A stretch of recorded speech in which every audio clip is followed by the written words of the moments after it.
Ekşiğimizi devamlaştırmaya hürmetlik vatandaş. Endiki mavzudun birinci islah 2023 yıl 1. ayının 20. günü heptiki cüme vatandaş. Mavzumunda 2023 yıl Hindi Tinç Okyan zomigerlikle karıştırıcılar ittifakı astasında şekillenişe başladı. Cungunun karneti bundak şekillenişine ilgili sürdü.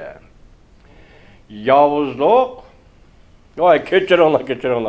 Mavzulu haber 1. ayının 19. günü Amerika avazından Xitay tili programı ilan kılındı. Haber bundan başlandı.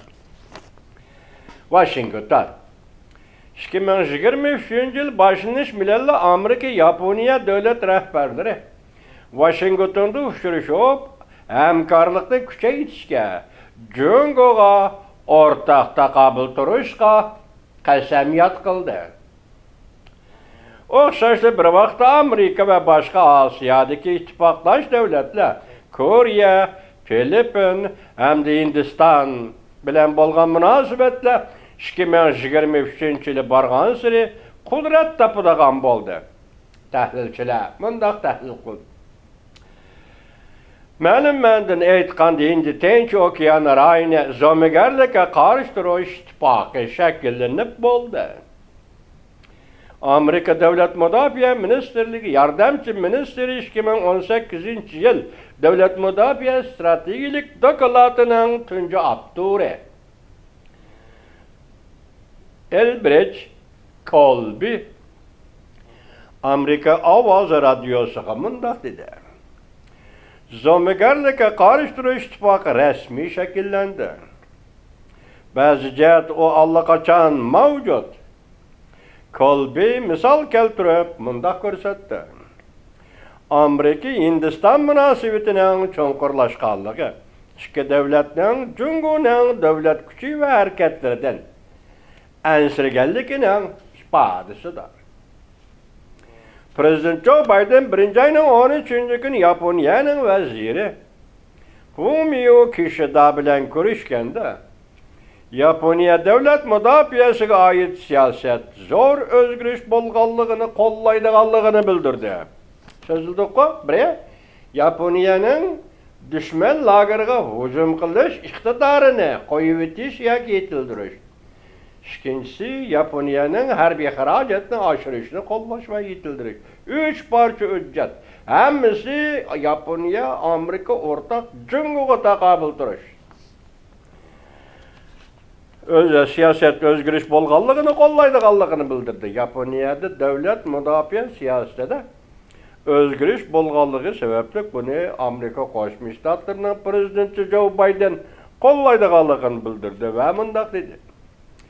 Yaponiyanın devlet müdafiə hamçotunu küpeytkenliği, bexeterlik ve Amerika Yaponiya harbiy ittifaqdaşlığın zamanıvilaştırış paylılar.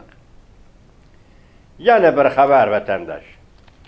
Devlet İşleri Katibi Antony Blinken, Jungo'nu ziyaret kılıştan buran Ukrayna vuruşuna kızıl çizgi sızıp, Jungo'ga agahlandırış verdi.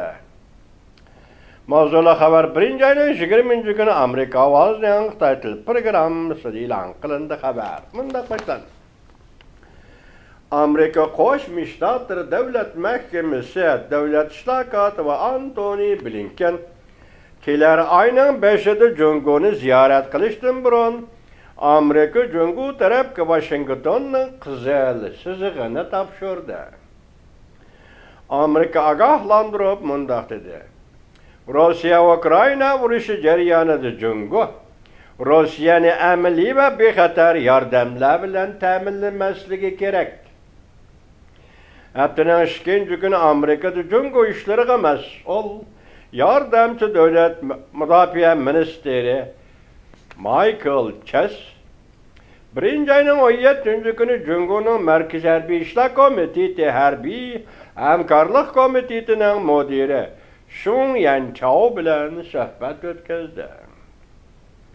Mushayapda Amerika Jungo harbiy ishlar suhbatining nishonidan Amerikaning Jungo Rossiyaning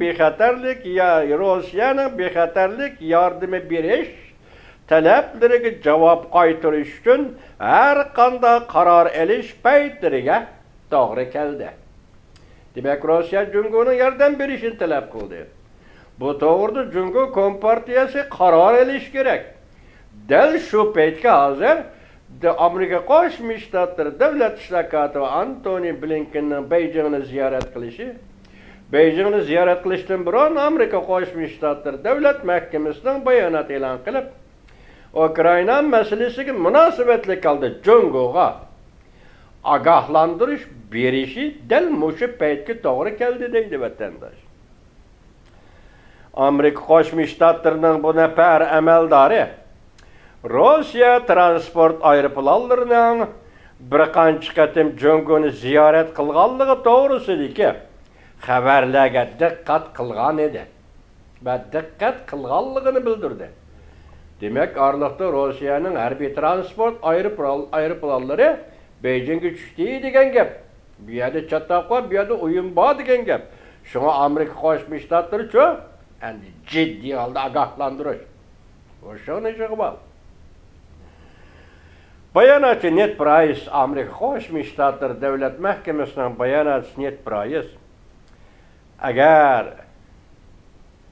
biz Jumhur Xalq Jamhuriyati sistemli harakat qilib Rossiyaning embargodan qochishiga yordam beradigan bo'lsa, albatta Jungo badal to'laydi deb qaraymiz.